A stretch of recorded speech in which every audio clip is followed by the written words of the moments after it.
On this episode, we discuss standards, HETMA at Infocom, and solutions engineering. All that and more on EdTech. The network for the AV industry. What are you listening to? This is AV. This is AVNation. This is AVNation. EdTech episode 105. Let's get physical. Hello, AV friends, and welcome to another episode of EdTech. As always, we have our panel of awesome higher ed AV professionals, Ernie Bailey. Hey, Ernie. Hello, everybody. Great to be here again. And we have Rob Rasberry. Hello, thanks for calling me a professional. That means a lot. And Scott Tyner. Hey, Aaron. Thanks for having me again.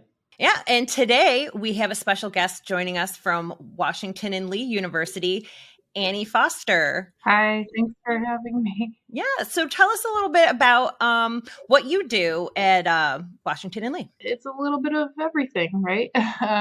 So classroom technology, also meeting spaces, designing the rooms. We're getting ready to build a new building, so that's always exciting.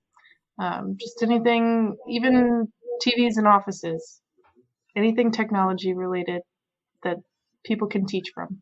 And not only that, but Annie is also the secretary of HETMA and has been amazing kind of heading up the this year's cohort of the PRISM Scholarship winners. Thank you for doing that. Oh, yeah. So we can jump right in today with our first article that we read. This one comes from Rave Pubs, of course, written by Scott Tyner, Budget, Inventory, and Standards. So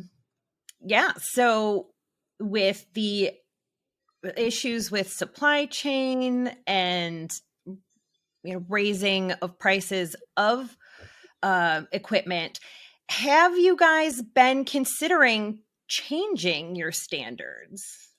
Well, I'll jump in, Aaron, to say that we haven't done it yet. We are considering it. We're looking at some other products. I think that we're at the point where, at least from my perspective and the school's perspective, you have to consider it to be responsible to your school's budget and to be responsive to what your school's needs are. As the article mentioned, not only are there the severe budget issues, but there's the lack of supply, and so there's the lack of ability to get things in and do your regular maintenance or do your upgrades.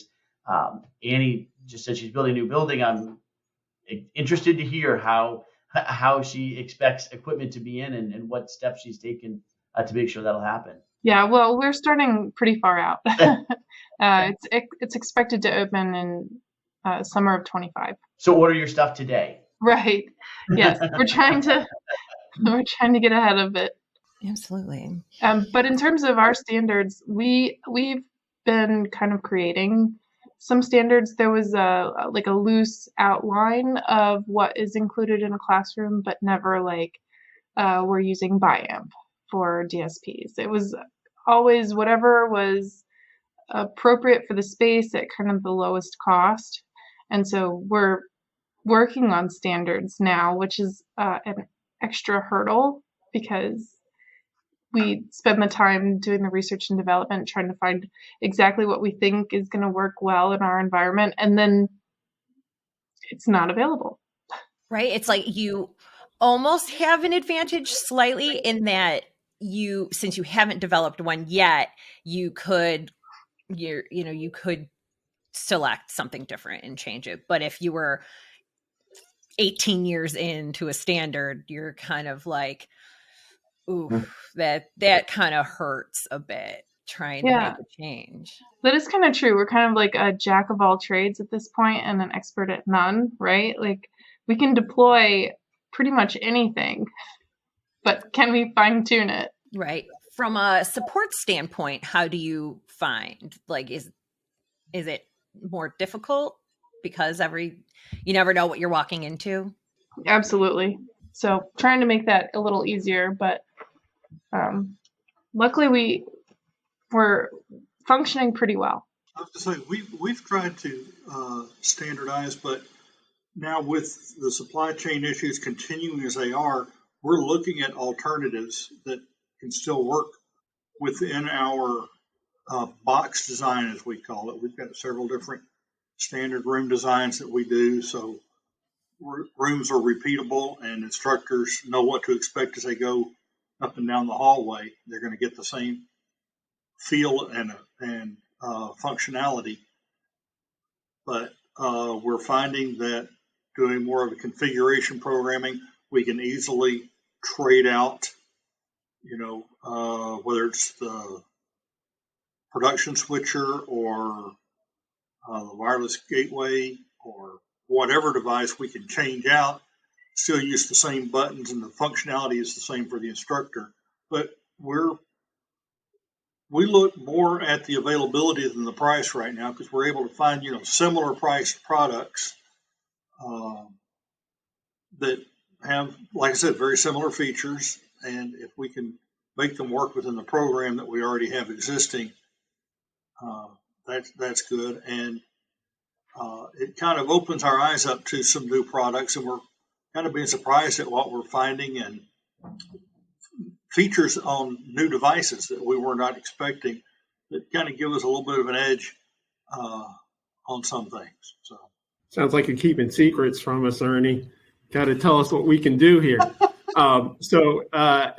Drexel was sort of in an interesting situation where, we had a new building with Crestron infrastructure, AV over IP, and trying to vet that. And then a lot of the university is also on Extron. So it's causing an interesting kind of control system war. And to be honest, I don't know if the supply chain issue is much better with either or. And so what that does is it does force you into looking into innovative and other solutions. So in a way, you're sort of forcing innovation, which on one hand is good, but is it if the new direction you go, it doesn't work as well as what you're used to?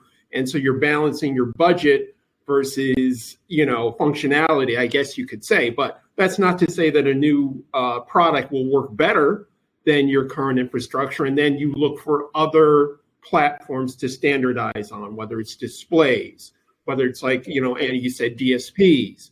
It seems like a lot of the audio products are not on as much of a supply chain issue. So you have to look for other spaces to try to save money.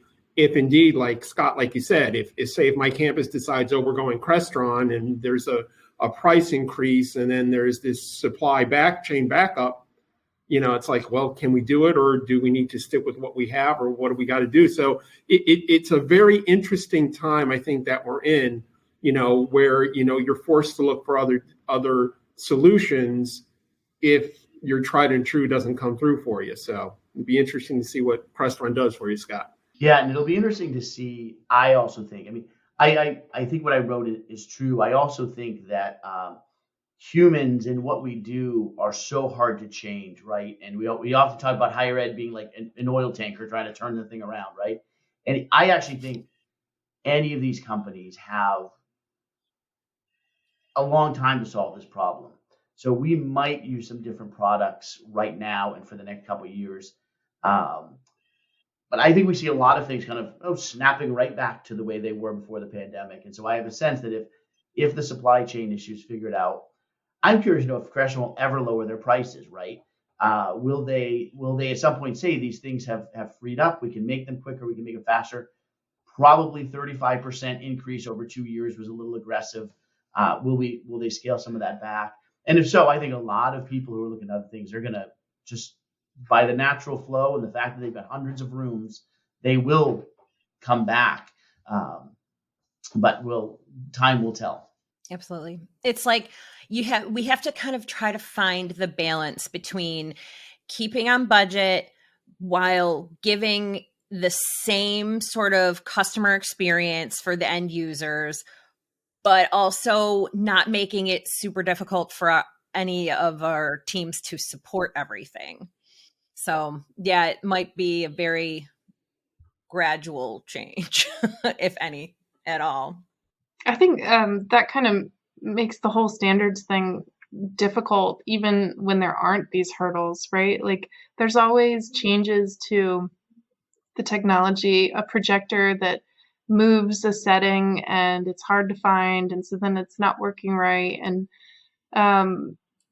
or they just like remove a setting, they have some kind of smart chip in it that's going to override your EDID. I don't know. Like finding the standards it's a huge hurdle, and it feels to me like we're never actually going to consistently have the same standard on campus in every classroom. It's always an evolution. So this is just another evolution of it. That is an excellent way to put it, an evolution, because you're right. Like, even if most schools don't have enough money to replace every classroom at the same time. So each year, the iteration is just slightly different. And so it's similar enough, but yeah, it is an evolution, certainly. Well, all right. We'll move on to the next article. This one comes to us from AV Network. HETMA and AVIXA get physical. So the Higher Education Technology Managers Alliance has announced a formal relationship with AVIXA, which will be seen in force at InfoComm 23. So I'm interested here from other people who aren't as close to the subject as myself and Annie are. How do you feel this, how this new, sort of setup and event could, help higher ed in general? One of the strongest points of going to an InfoComm or any trade show is the networking connections that you make. So when you have a major organization that deals with standards across the industry, combining with a higher ed association, only good things can come of it. I mean, obviously corporate stuff makes so much more money and is so much more of the pie, but the higher ed portion of it is very significant.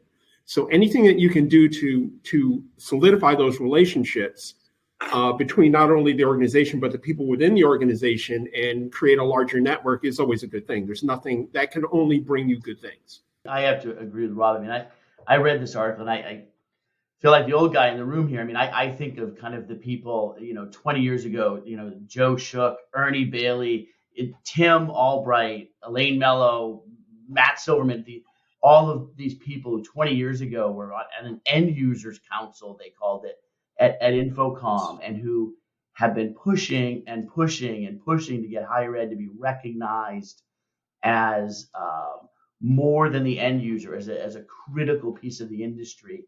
And to see the acceptance from AVIXA, the acceptance from manufacturers, those people I named, it's like kind of like AVIXA, HETMA now gets to stand on the shoulders of those giants and really kind of do great things for education. So I am tremendously excited about it.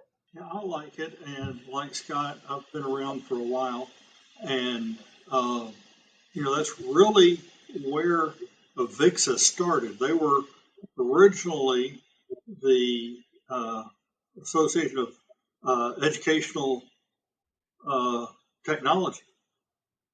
I can't remember the original name, but that's what they were. They were people who dealt with getting audiovisual equipment into schools. So it's kind of a full circle. AVIXA has grown, and seeing HETMA back in, or seeing it as part of it, I think it's a great, like Rob said, a great networking opportunity, and lets us kind of have our little circle within the big circle to work together and share our unique needs that maybe not be part of the big picture of AVIXA now. Yeah, it's exciting to have the opportunity to have a set focus on just higher education, like there was a few years ago pre-COVID, but it was set separately from Infocom, located in the same time frame, same city, but it was, you still had to, go, to a different location and whatnot. And so it's really nice to now have it co-located, but still have something that's just for us and programming that, we as higher ed folks want, not kind of things that somebody else is kind of saying that we want. So it's very exciting in that respect. Yeah, I think the idea of the booth is incredibly exciting. This idea that there's also a place you can say to manufacturers, integrators, whatever, you come to us, you come find us and talk to us. I mean, I remember the first few comms I went to, it was like me from little old Bates College in Maine. It's like, no, we don't really have time to talk to you. Whereas now, if there's tours and there's groups and the like, there's a different incentive there, and it makes sense. I mean, the higher ed sector of the AV industry is a significant piece, so it's great. There's nothing but good things, I think. Yeah, I think I'm super excited about the booth. I think it validates the organization, showing that we have space on the floor. I'm just excited all around.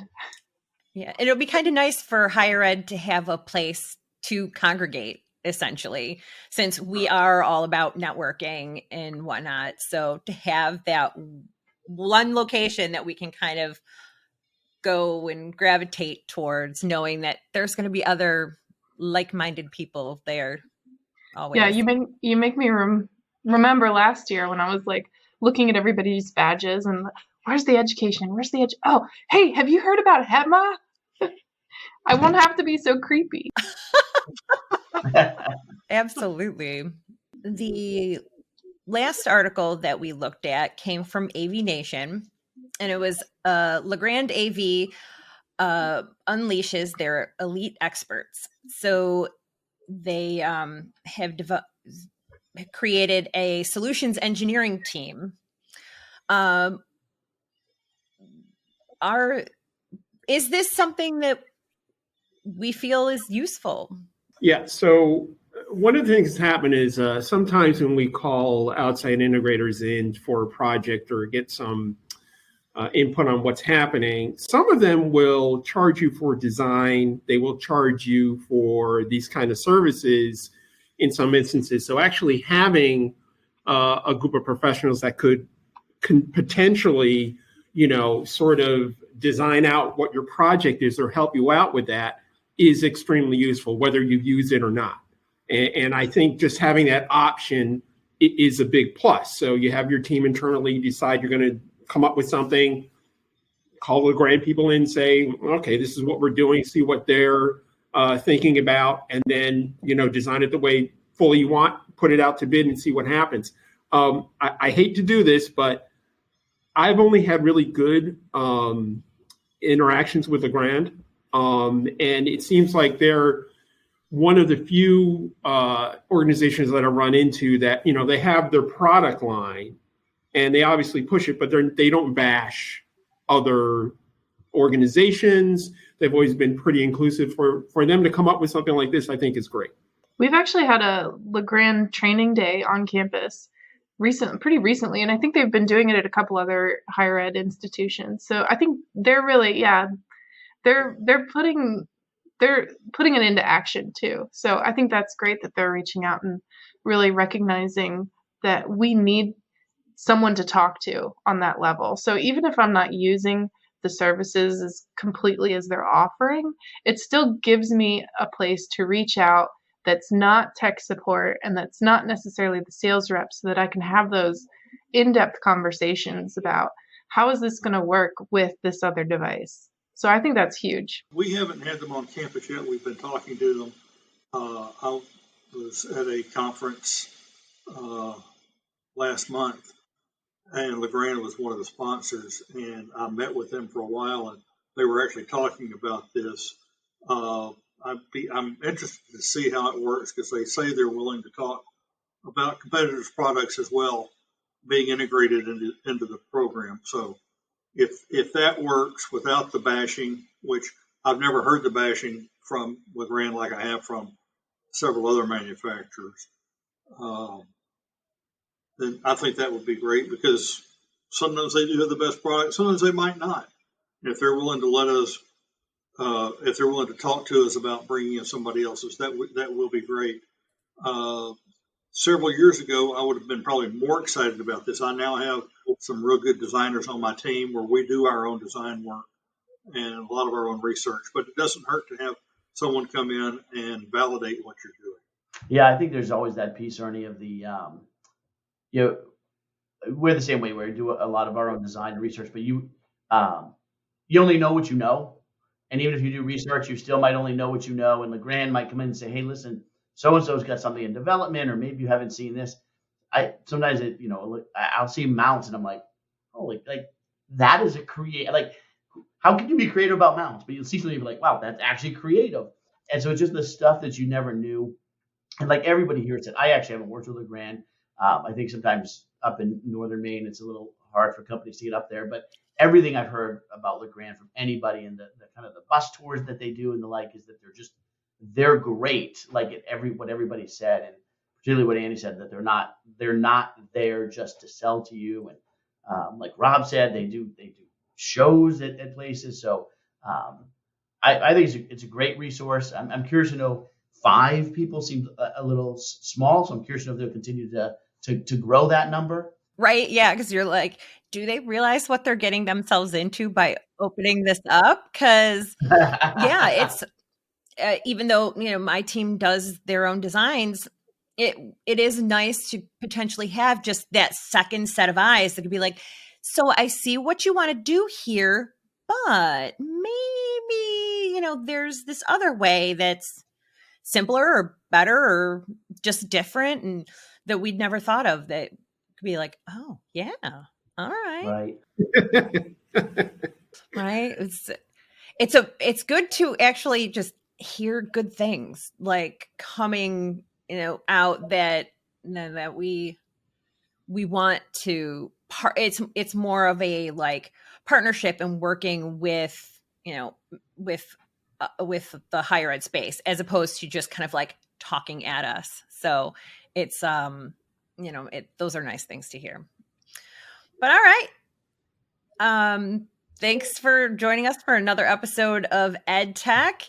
Ernie, where can everybody get a hold of you? You can find me on LinkedIn. And how about you, Rob?